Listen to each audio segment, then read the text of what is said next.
Are the ultimate animals.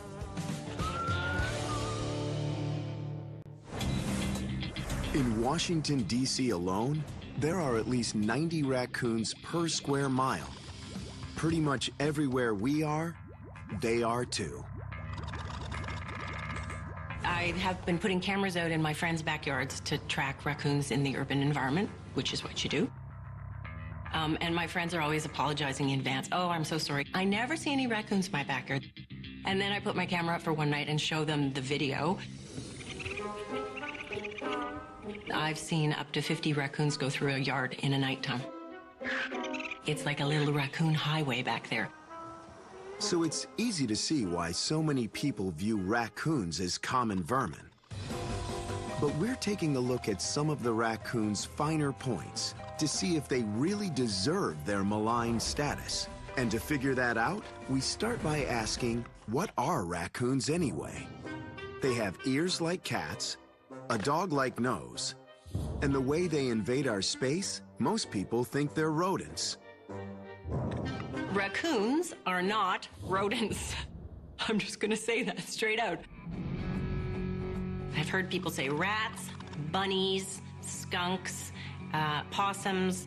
They are not any of those things. They are their own thing. They are raccoons. They are a unique and wondrous thing, and they are not rodents. I can't stress that enough. What raccoons are is part of a family of animals called Procyonidae, which include coatis, kinkajous, and newly discovered in 2013, olingitos. Welcome to the family. Whether or not you think they're pests, raccoons have the power to see with their hands.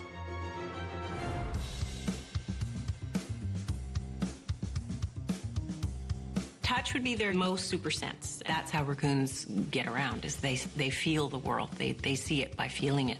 A full 2/3 of the part of their brain responsible for sensory perception is dedicated to their sense of touch, more than any other animal studied. In addition, they have 4 to 5 times more sensory cells in their hands than most mammals. The nerve endings from their hands go right to their brain and to a large part of their brain. They can get an image of what an object is without even looking at it. So the raccoons actually see with their hands. Their vision with their hands, which is a weird concept for humans, is fantastic. In fact, raccoons use roughly the same proportion of their brain for touch that humans use for sight. Despite this superpower, some people still look at raccoons as supervillains, especially suburban homeowners with nice lawns. Raccoons also have the superpower to hear a worm breathing underground. Worms may feel protected in their underground lairs, especially since they can burrow up to 6 feet deep. But is that deep enough?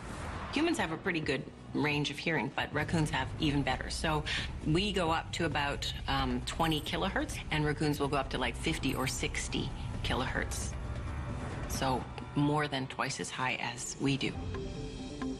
And that hypersonic hearing allows them to sense even the quietest sounds, like worms and grubs crawling underground. The thought that they could hear, worms and grubs moving around underneath is pretty spectacular. They have some superpowers, really.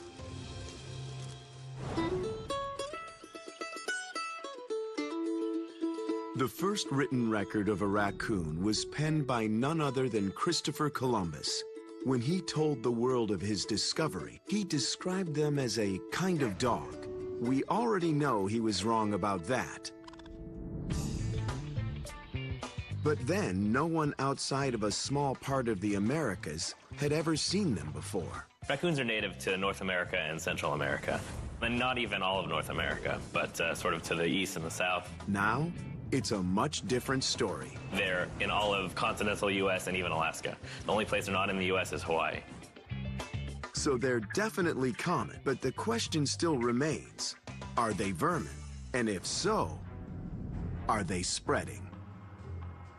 Legend has it that in 1934, future Nazi party leader Hermann Goering allowed the release of just a few raccoons into the German countryside.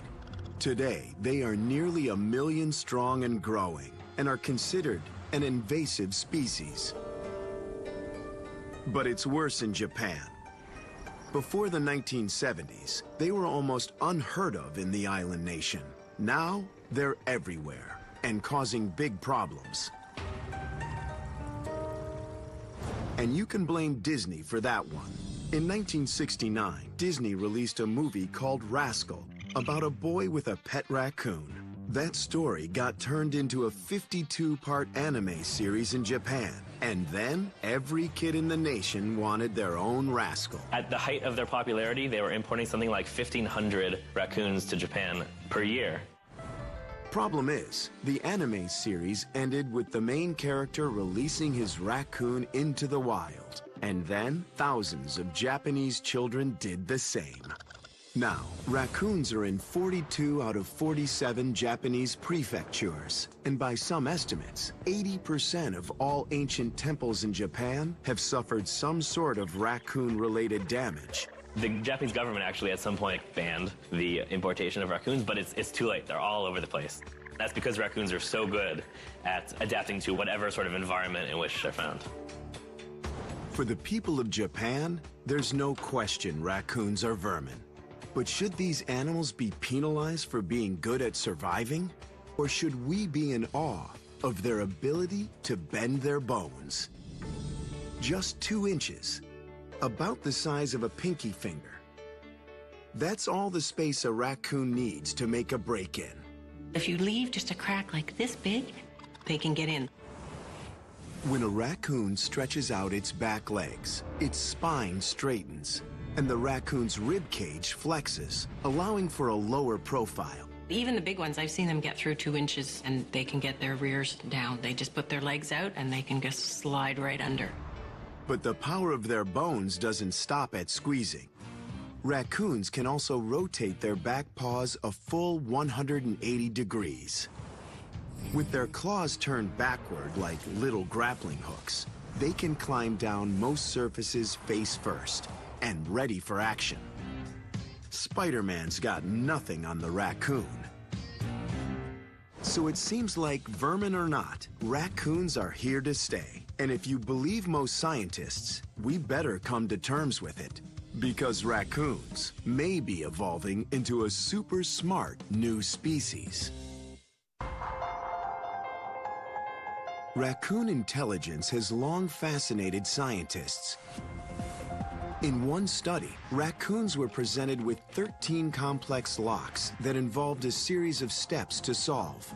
The raccoons were able to open 10 of the 13 locks, and were able to open some locks in less than a second. And that's just your average raccoon. Most researchers believe raccoons living around people are becoming their own super smart subspecies. I just finished a study looking at urban raccoons and their country cousins in terms of problem-solving ability. I thought that the urban environment is creating smarter raccoons, so I wanted to see if that was true.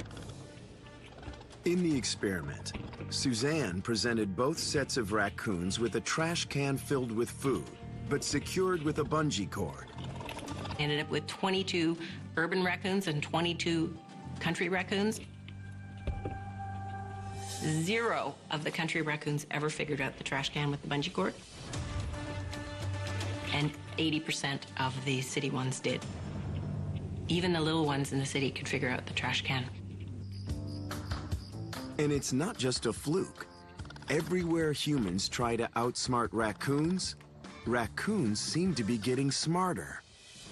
Every time we humans think we have outsmarted them, the raccoons figure it out. And then we have to ratchet it up a little bit and figure out something even trickier. And over generations of time, you end up with pretty smart animals at the end.